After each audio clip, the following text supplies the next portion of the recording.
E quanto a nós, vamos abrir a Bíblia no livro de Hebreus, na carta aos Hebreus, capítulo 10, versículo 32 até o 39.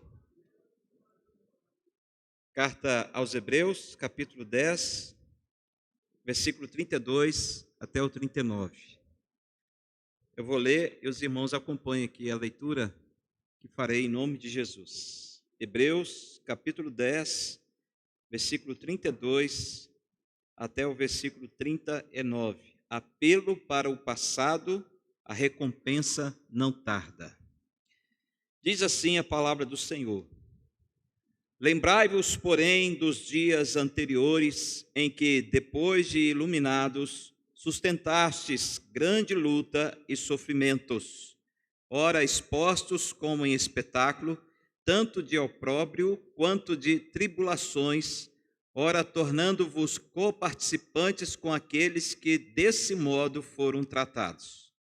Porque não somente vos compadecestes dos encarcerados, como também aceitastes com alegria o espólio dos vossos bens, tendo ciência de que possuirdes vós mesmos patrimônio superior e durável. Não abandoneis, portanto, a vossa confiança.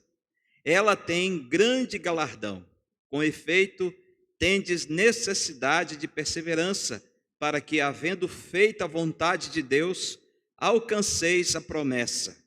Porque ainda dentro de pouco tempo, aquele que vem virá e não tardará. Todavia, o meu justo viverá pela fé, e se retroceder, nele não se compraz a minha alma. Nós, porém, não somos dos que retrocedem para a perdição. Somos, entretanto, da fé para a conservação da alma. Amém. Até aqui a leitura da palavra de Deus e que o Espírito Santo aplique essa palavra em nosso coração. Meus irmãos, o título da mensagem de hoje é Força na Adversidade, o chamado à perseverança e à fé. E eu gostaria de iniciar o sermão de hoje trazendo um pouco aqui à sua memória uma hipótese, uma imaginação. Imagine, por exemplo, um jovem atleta que está treinando para uma maratona já faz alguns meses, acordando cedo, correndo longas distâncias, alimentando-se adequadamente e investindo tempo e esforço para que ele possa ser bem-sucedido no seu objetivo. Mas durante o treinamento, ele enfrenta várias adversidades, desde dores musculares até algumas lesões leves. Isso leva, às vezes, a pensar em desistir. Mas quando ele se lembra do objetivo, daquilo que está lá na frente e daquilo que ele quer alcançar, então ele não desiste, ele persevera, ele continua o seu treinamento, até que chega o dia da maratona. Então ele está lá na linha, perfilado junto com outros corredores, e é dada a largada. E ele começa, focado no seu objetivo, focado na sua respiração, na sua estratégia, para que ele possa alcançar a linha de chegada. Durante a corrida, uma vez que ela é muito desafiadora, e os outros atletas também estão muito bem preparados, ele começa a ter uma certa desvantagem, e ele começa então a pensar em desistir. Aí ele se lembra de todo o esforço que ele fez, ele olha para trás e ele passa a lembrar dos dias que ele acordou muito cedo, das coisas que ele deixou de comer, das coisas que ele fez, das suas lesões, das dores musculares, até que então essa lembrança fez com que ele de novo recuperasse ânimo e continuasse firme no seu propósito para alcançar o seu objetivo. E isso foi um tônico da vida dele, a ponto dele cruzar a linha de chegada triunfantemente.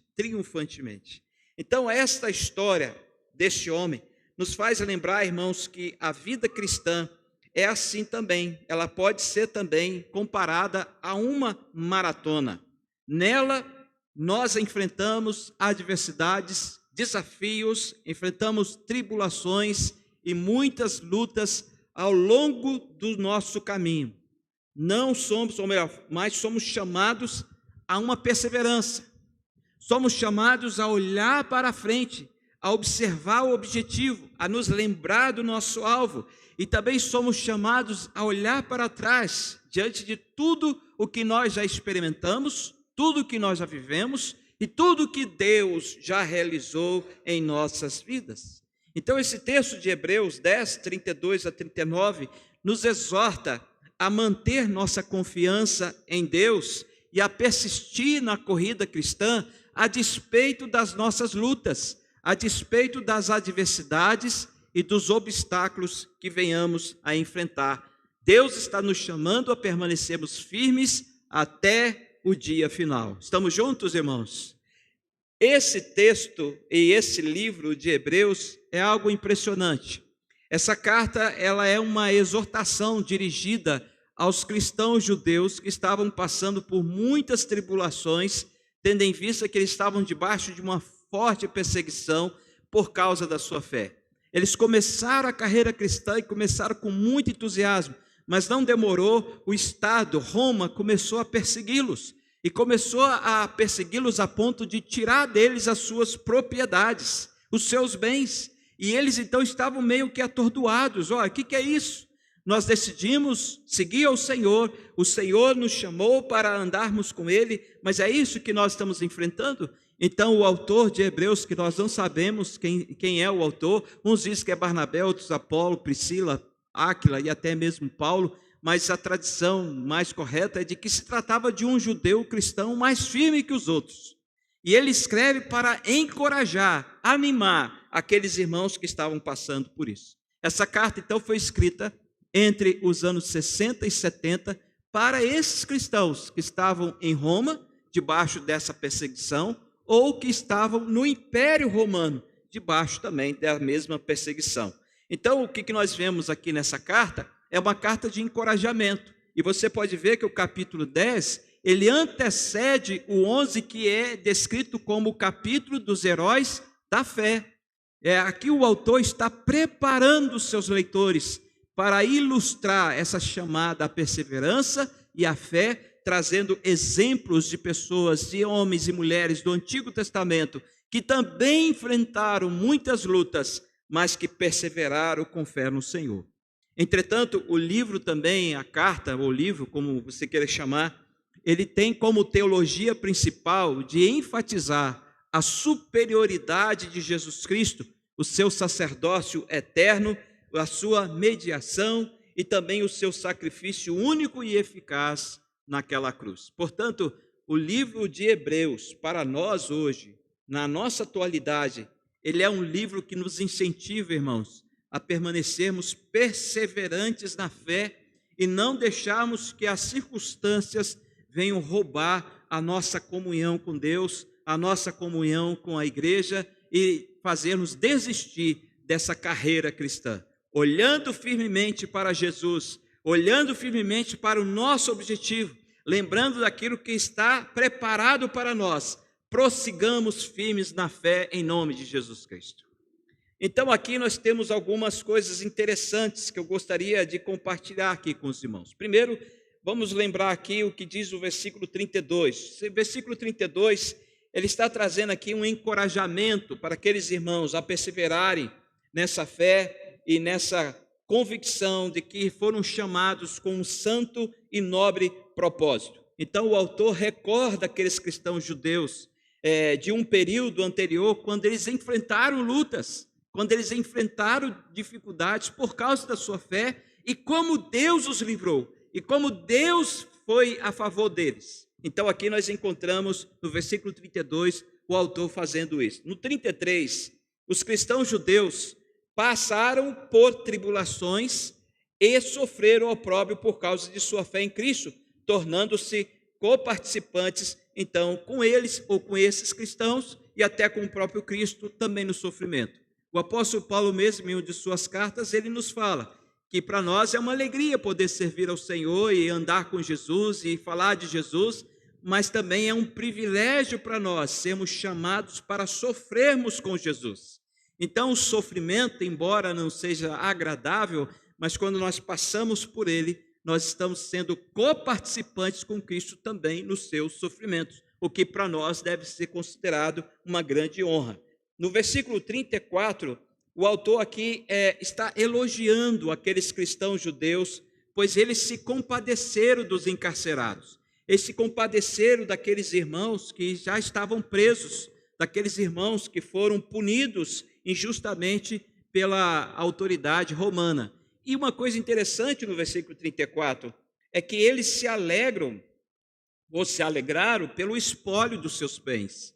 Eles foram saqueados, tomaram deles suas propriedades, seus empregos, seus negócios, e, no entanto, eles não ficaram abatidos, não ficaram desanimados, não desistiram da fé. O autor diz assim: também aceitastes com alegria o espólio dos vossos bens. E por que eles fizeram isso? Porque eles tinham a ciência de possuirdes vós mesmos, repetindo o texto, patrimônio superior e durável. Então, o fato deles terem a convicção de que há uma morada celestial preparada para eles, eles não se abateram porque o Estado tomou tudo deles em função da fé que eles confessavam. No versículo 35, agora eles são exortados, então, a não abandonarem a fé e a confiança em Deus, porque a confiança em Deus e a fé no Senhor tem grande recompensa. E a palavra galardão aí significa exatamente isso, prêmio ou recompensa. Então o autor está incentivando, encorajando aqueles irmãos: olha, não abandonem, persevere, porque no final vocês serão recompensados.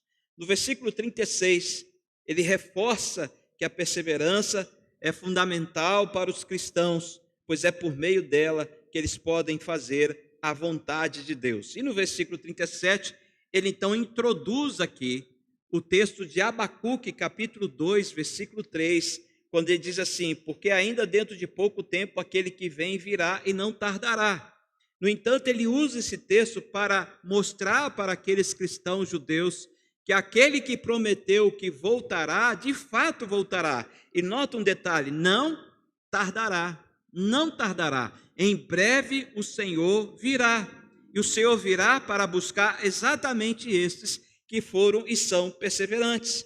Mas no versículo 38, ele de novo cita Abacuque, agora o versículo 4, dizendo assim: todavia o meu justo viverá por fé. Quem disse isso também, além do autor de Hebreus? O apóstolo Paulo.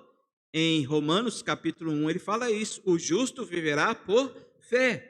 E é interessante que o autor, ao resgatar essa palavra fé do Antigo Testamento, ele está dando uma ênfase muito especial a essa questão, a esse conceito. Por exemplo, a palavra fé no grego é pistis, que significa confiança, fidelidade, crença. Eu tenho uma crença, eu tenho uma convicção, tenho uma fidelidade. Ok, todos nós podemos dizer que nesse sentido temos fé em Deus ou em alguma coisa. Mas quando ele resgata o texto do Antigo Testamento, ele está resgatando uma palavra no hebraico que significa emurrá, que quer dizer fidelidade, confiança ativa, lealdade, seguido de uma disposição em seguir a Deus a despeito das adversidades. Percebe a diferença?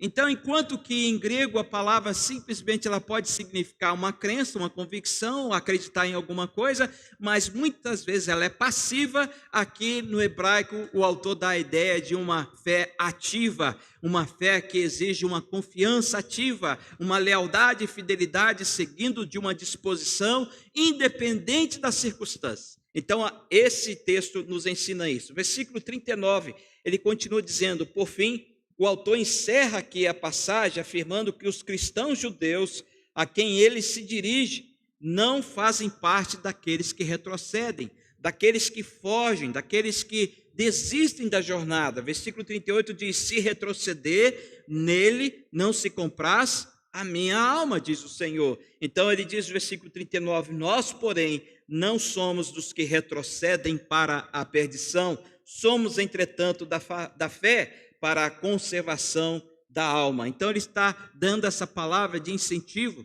para mostrar para aqueles cristãos de que, embora estivessem passando por tudo aquilo, eles, perseverando na fé e confiando no Senhor, estavam dando provas de que eles não estavam inseridos no grupo daqueles que desistiam e abandonavam os caminhos do Senhor. Então, em linhas gerais, o que nós podemos entender desse texto é isso. Agora, o que nós podemos aprender desse texto? Quais são as aplicações práticas que nós podemos extrair aqui para aplicar na nossa vida, no nosso dia a dia? Então, eu quero compartilhar aqui pelo menos 3 para que Deus possa nos abençoar e nos edificar. A primeira lição ou aplicação está no versículo 32, quando o autor diz assim: lembrai-vos, porém, dos dias anteriores. Então, a primeira lição que eu aprendo aqui é que lembrar-se dos desafios passados e da fidelidade de Deus nos ajuda a encarar os momentos difíceis com fé e perseverança. Então, em outras palavras, o que nós podemos dizer aqui é que há momentos na nossa vida, irmãos, que são momentos difíceis, momentos tensos, momentos de muitas lutas, e que se nós não voltarmos os nossos olhos para o passado, para recordarmos as vezes em que Deus interveio em nossa vida, as vezes em que Deus manifestou o seu poder, as vezes em que Deus derramou a sua bênção, que nos livrou do perigo, que manifestou a sua graça e a sua misericórdia sobre nós, se nós não olharmos para trás com esse olhar para resgatar isso, dificilmente nós vamos ter condições de continuarmos a nossa jornada. Então, o que o autor está dizendo aqui para nós é: olhe para trás com gratidão no coração, recorde as bênçãos do Senhor. Tem até um hino que nós cantamos: conte as bênçãos, conte todas de uma vez, e há de ver surpreso quanto Deus já fez. Deus já fez maravilhas em nossas vidas, Deus já fez maravilhas em nossa casa, em nossa família, Deus já fez maravilhas na igreja que faz parte desse corpo de Cristo que está reunido aqui esta noite. Deus já fez maravilhas na sua vida, amém? Conte as bênçãos, recorde esse passado para você relembrar que o Deus de ontem é o Deus de hoje e o será para sempre. Que aquele que fez a promessa de te proteger, te guardar, te sustentar, te dar tudo o que você precisa, ele cumpre com a sua palavra. Então, quando você estiver passando por todas essas adversidades, olhe para trás com gratidão e olhe também para frente com esperança. Olhe para frente para você se lembrar do seu objetivo aqui neste mundo, que é viver para a glória de Deus. Nós existimos para a glória de Deus. E Deus, a sua bondade, tem reservado para nós lá a morada eterna. Lá é a nossa linha de chegada, a nossa morada. É por lá que nós temos que nos dirigir, é para essa direção que devemos seguir. Então, quando nós nos lembramos do nosso objetivo, as dores musculares, as lesões, as pancadas que levamos dos sofrimentos, essas coisas se tornam mais leves, porque nós sabemos para onde estamos indo, e para onde nós estamos indo, nunca mais teremos estas coisas. Então, olhe para frente com esperança, mas olhe também para o alto com fé. Você precisa se lembrar que o nosso socorro vem do céu, o nosso socorro vem do Senhor. Não é olhar para os montes, não é olhar para os homens, não é olhar para a situação econômica do mundo, não é olhar para a situação política do país na expectativa de ter alguma esperança de dias melhores, mas olhe para o alto, porque é de lá que vem o nosso socorro. O nosso socorro vem do Senhor, que fez os céus e a terra. Então, quando nós fazemos isso, nós conseguimos desenvolver bem a nossa carreira cristã. Então, lembrar-se dos desafios passados e da fidelidade de Deus ajuda a nos encorajar nos momentos mais difíceis da vida. Por exemplo, há muitos eventos na Bíblia que nos fazem nos encorajar diante da fidelidade de Deus. Nós temos o clássico evento da travessia do Mar Vermelho. Quando os hebreus saíram do Egito e foram em direção à terra de Canaã, eles passaram de uma bifurcação, Deus mandou voltar, colocou esse povo dentro de um lugar onde à frente tinha o mar, ao lado tinha os montes e atrás vinha Faraó com seu exército para matá-los. E o que aconteceu? Faraó teve êxito? Não. Por que Faraó não teve êxito? Por causa da fidelidade de Deus. Porque Deus disse: esse é o meu povo. E eu cuido do meu povo, eu protejo o meu povo, eu livro o meu povo. Então Deus fez com que o impossível se tornasse possível. E é assim que acontece conosco. Também, às vezes, nós somos colocados em um beco sem saída. Às vezes estamos diante de uma situação que olhamos para os lados, só obstáculos, olhamos para a frente e, pior ainda, olhamos para trás e lá vem um mundaréu de problemas atrás de nós. E aí o que nós temos que fazer? Clamar ao Senhor. Foi o que Moisés disse para o povo: olha, fiquem quietos, calmos, se acalmem, porque vocês verão hoje o livramento do Senhor. Porque o nosso Deus não nos coloca em situações para nos castigar, para brincar conosco. Ele nos coloca para que possamos experimentar da sua fidelidade, do seu amor e do seu cuidado. Então, olhe para trás e veja o quanto que Deus tem sido fiel. Também nós temos o clássico exemplo dos amigos de Daniel, Sadraque, Mesaque e Abednego. Por que eles foram lançados à fornalha? Porque eles se mantiveram firmes da fé e perseveraram nessa confiança em Deus. Não se dobraram diante da imagem de Nabucodonosor. Aceitaram o castigo que foi imposto pelo rei. E eles disseram para o rei: fique sabendo, ó rei, que se Deus quiser nos livrar, ele nos livrará. Mas se ele não nos livrar, nós mesmo assim não vamos nos prostrar diante da sua imagem. E o que aconteceu? Foram lançados na fornalha. E quem os livrou? Deus. Jesus Cristo ali presente, a teofania, o quarto homem que estava na fornalha, era o próprio Jesus. E a Bíblia diz que nem um pelo deles foi chamuscado. Enquanto que os soldados que os lançaram na fornalha morreram por causa da intensidade do calor. Mas eles nem um pelozinho, nem um cheiro de pelo queimado tiveram. Porque o Senhor os protegeu, o Senhor os livrou. Quantas vezes nós também não fomos colocados em certas fornalhas? E quantas vezes Deus também nos livrou delas? E aí, o outro exemplo aqui é o exemplo do apóstolo Paulo, homem que também passou por muitos sofrimentos, e ele usa sua experiência para encorajar os crentes da igreja de Corinto, dizendo o quanto que Deus o livrou e o consolou nas suas aflições, reconhecendo a fidelidade de Deus em ajudá-lo a passar por tudo que ele passou, na certeza de que o Senhor estava com ele e o livrou de todas as suas lutas.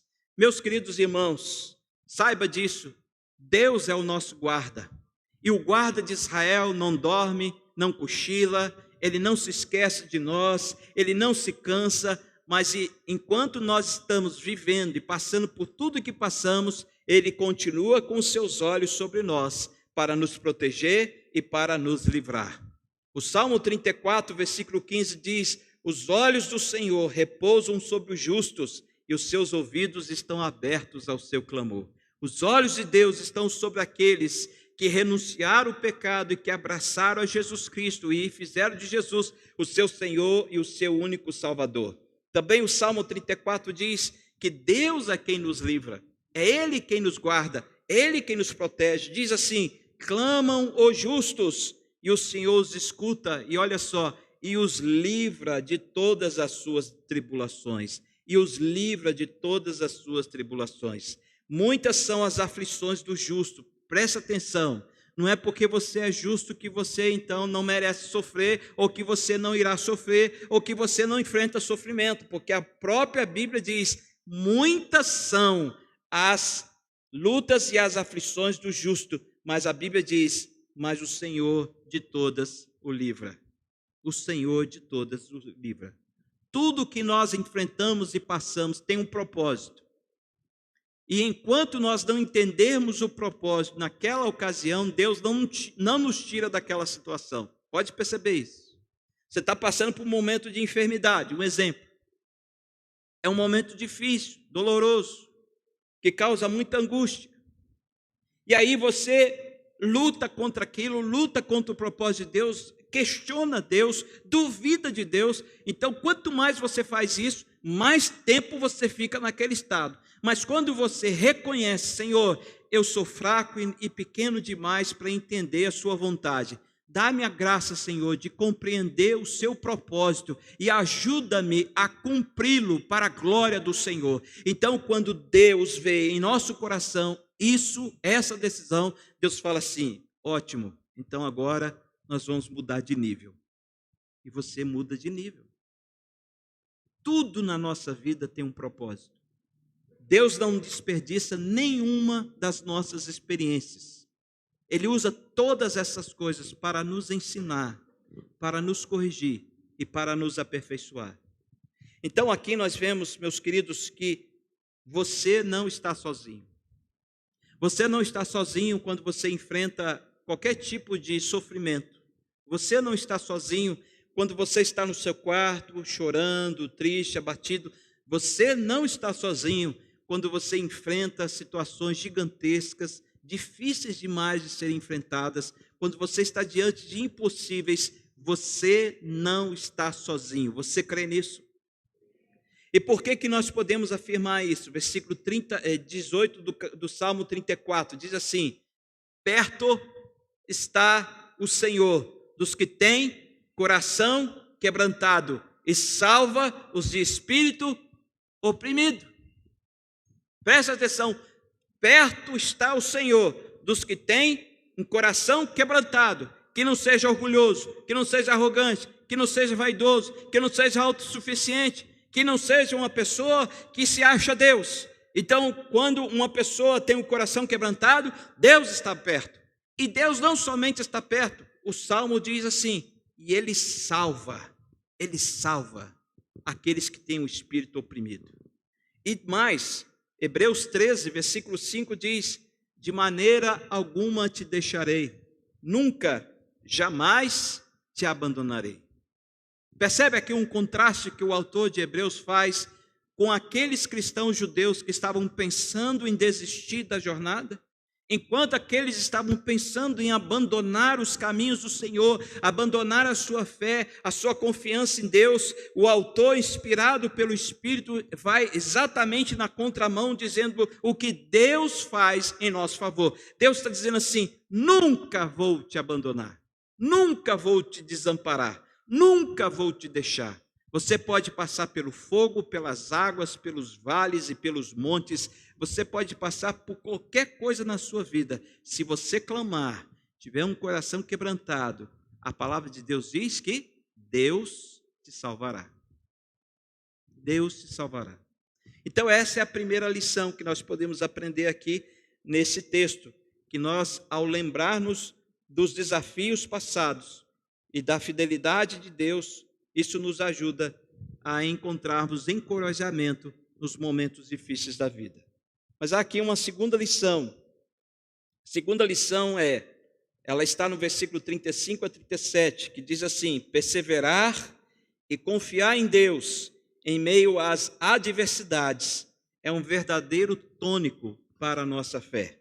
Versículo 35 diz, não abandoneis, portanto, a vossa confiança, ela tem grande galardão. Com efeito, tendes necessidade de perseverança para que, havendo feito a vontade de Deus, alcanceis a promessa. Então, nós sabemos que manter a fé em meio às adversidades e tribulações é um desafio. Mas a Bíblia nos ensina que Deus é fiel e que Ele recompensará a nossa perseverança com a vida eterna, com a salvação eterna em Jesus Cristo. Agora, lembre-se de um detalhe aqui muito importante. Deus não é fiel a mim, Deus não é fiel a você, Deus não é fiel a nós, Deus é fiel a Ele mesmo. Então, tudo o que Ele falou, Ele cumpre. Ele é fiel à sua palavra, Ele é fiel à sua essência, porque essa é a essência de Deus. Então, que possamos imitar essa essência de Deus, também sermos fiéis ao Senhor naquilo que nós votamos, naquilo que nós confessamos e professamos diante de Deus e diante da igreja. Por isso que o autor de Hebreus, ainda no capítulo 10, versículo 22, ele diz assim, aproximemo-nos com sincero coração, em plena certeza de fé, tendo o coração purificado de má consciência e lavado o corpo com água pura. O autor está dizendo o seguinte, que essa intimidade, essa aproximação nossa com Deus, ela só é possível se não existir em nosso coração algum pecado domesticado, alguma coisa não confessada, alguma coisa que esteja criando um obstáculo entre nós e o nosso Deus. Porque o livro de Isaías, do profeta Isaías, capítulo 59, versículo 1, diz que os nossos pecados fazem separação entre nós e o nosso Deus. Então, a única coisa que pode nos impedir de estarmos próximos do Senhor é o pecado. Por isso que o autor dá essa ênfase: aproximemo-nos com sincero coração, com um coração quebrantado, com espírito compungido e contrito. Aproximemo-nos com essa certeza de que o Senhor irá nos receber.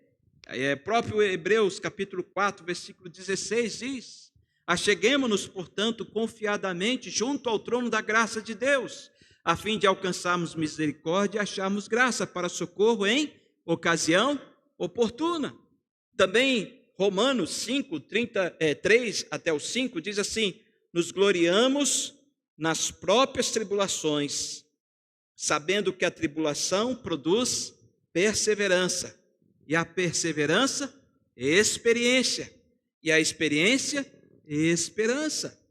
Tiago 1, 2 a 4 diz: meus irmãos, tende por motivo de grande alegria o passardes por várias provações, sabendo que a provação da vossa fé, uma vez confirmada, produz perseverança. Ora, a perseverança deve ter ação completa, para que sejais perfeitos e íntegros e em nada deficientes.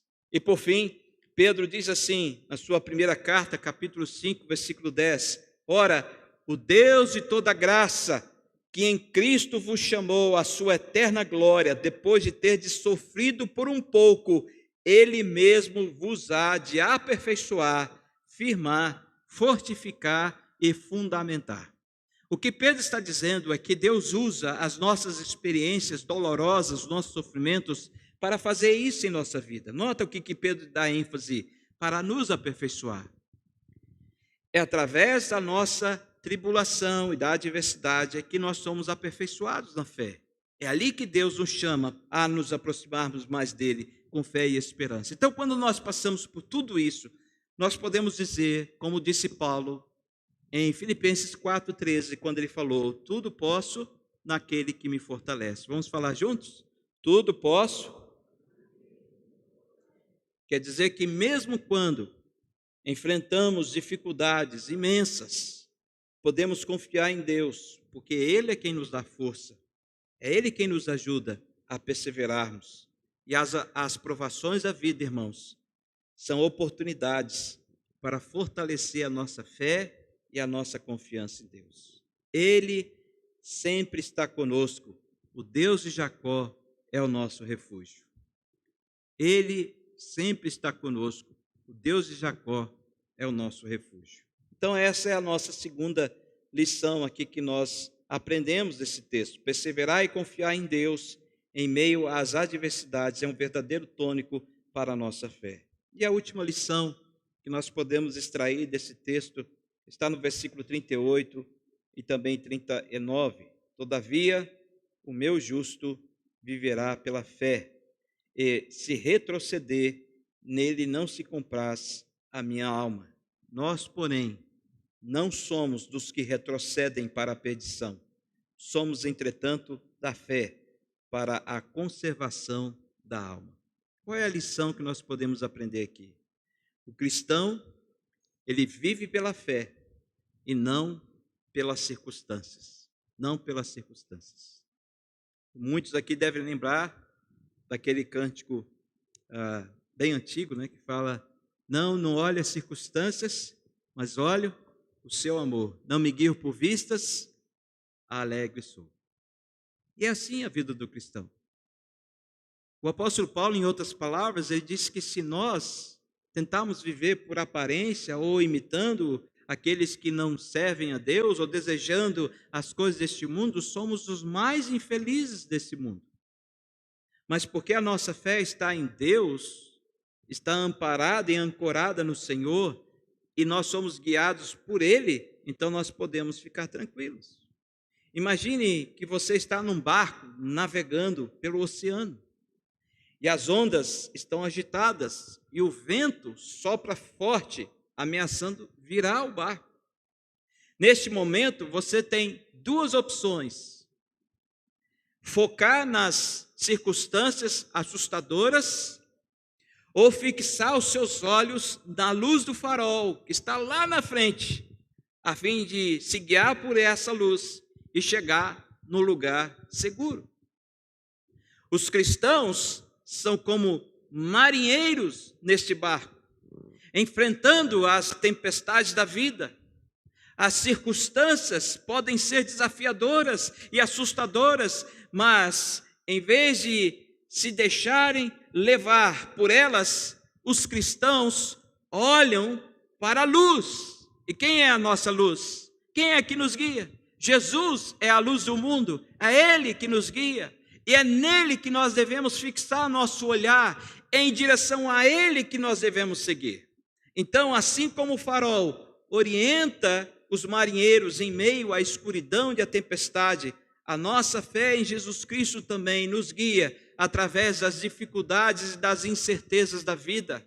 É quando nós olhamos firmemente para esse Jesus que nós encontramos força e esperança e confiança para não desistirmos, mas continuarmos firmes rumo à celestial mansão e à cidade santa que está reservada para aqueles que creem no Senhor. Então, ao vivermos pela fé, irmãos, somos capacitados a superar os desafios e a manter esse rumo, não se desviando nem para a direita e nem para a esquerda. Independente das circunstâncias, nós podemos ficar firmes na fé. Você crê nisso? Por isso que o autor de Hebreus, no capítulo 10, versículo 23, diz: guardemos firmes. Ou seja, guardemos firme quer dizer, vamos segurar com todas as nossas forças. Não solte, agarre-se à confissão. Que confissão? Aquela que nós fizemos, de que Cristo é nosso Senhor e Salvador, e que independente das circunstâncias, vamos segui-lo até o fim. Guardemos firme essa confissão da esperança, sem vacilar, sem se desviar, sem querer desistir, sem deixar que os joelhos fiquem trôpegos, mas vamos juntos guardando até o fim a promessa, porque aquele que fez a promessa é fiel. É fiel. Por isso, Paulo disse em 2 Coríntios 5,7, nós não andamos por circunstâncias, pois andamos por fé e não pela vista.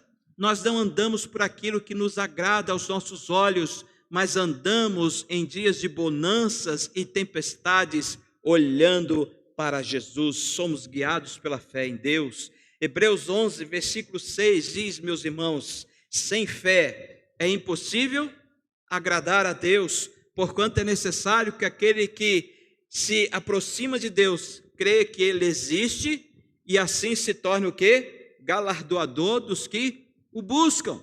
Ou seja, a fé é essencial para buscar e receber as bênçãos de Deus. E assim, na nossa corrida, na nossa vida diária, devemos sempre embraçar o escudo da fé para resistir o dia mau e não deixar que os dardos inflamados do maligno caem sobre nós e nos atingem, nos desanimando e nos fazendo desistir da nossa jornada espiritual. Meus queridos, esses dardos são invisíveis, mas eles causam efeitos danosos na vida daqueles que são atingidos por ele. Por isso que nós precisamos embraçar o escudo da fé.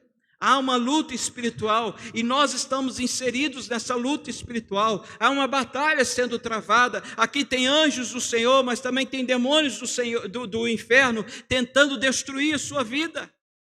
Há aqueles que estão jogando coisas perniciosas contra você, mas se você estiver com o escudo da fé, você vai vencer em nome de Jesus.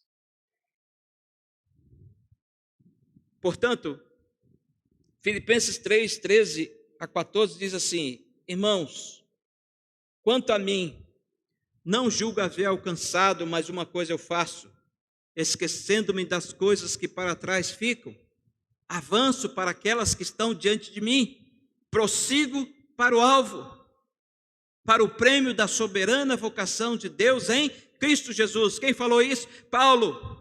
aquele que foi apedrejado, açoitado, preso, que sofreu naufrágio, que foi traído, aquele que sofreu todo tipo de tristeza e enfermidade, dor e sofrimento por causa da sua fé em Cristo. Este, ó Paulo, é quem está dizendo aqui através da palavra de Deus: eu prossigo para o alvo, eu não deixo que qualquer coisa venha me fazer desistir, eu não deixo que qualquer situação venha me fazer abandonar a minha fé, abandonar a minha carreira, abandonar a minha comunhão com Deus, abandonar a minha comunhão com a igreja. Não, eu sou um cristão comprado e lavado pelo sangue de Jesus. Eu não vou deixar que nada venha me fazer desistir. Eu prossigo para o alvo, eu persevero, eu vou em frente, a despeito daqueles que tentam me impedir.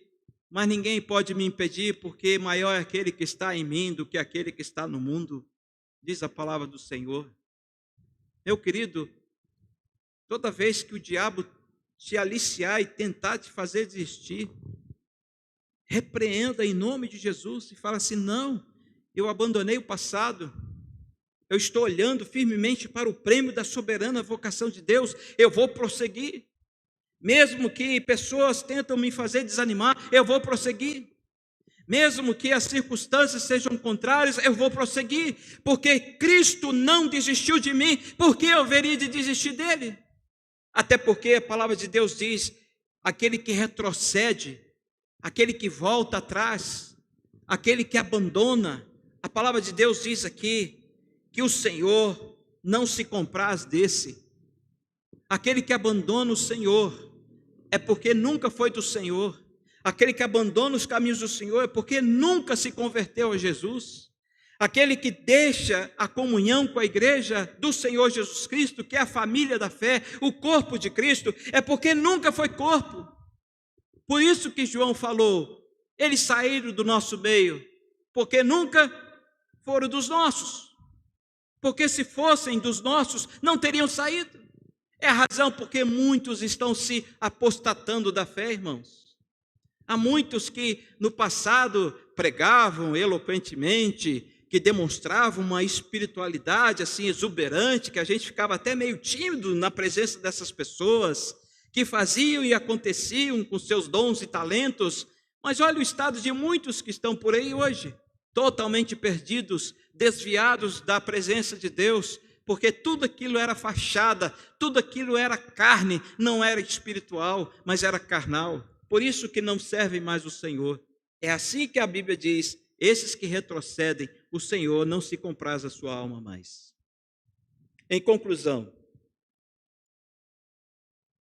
havia um farol que estava fincado num penhasco, e ele servia para iluminar e guiar os navios durante a noite, para que estes não se chocassem com as rochas, mas que chegassem em segurança no porto seguro. Certa noite, uma forte tempestade deu contra aquele farol. As águas ferozes e ondas altas bateram contra aquele farol.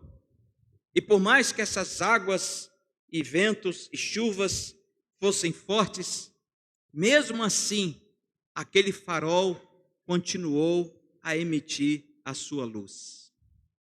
Aquele farol não apagou a sua luz por causa das tempestades, por causa das águas, por causa daquela violenta chuva que caiu sobre ele. Apesar de tudo isso, aquele farol continuava a guiar os navios em segurança ao porto.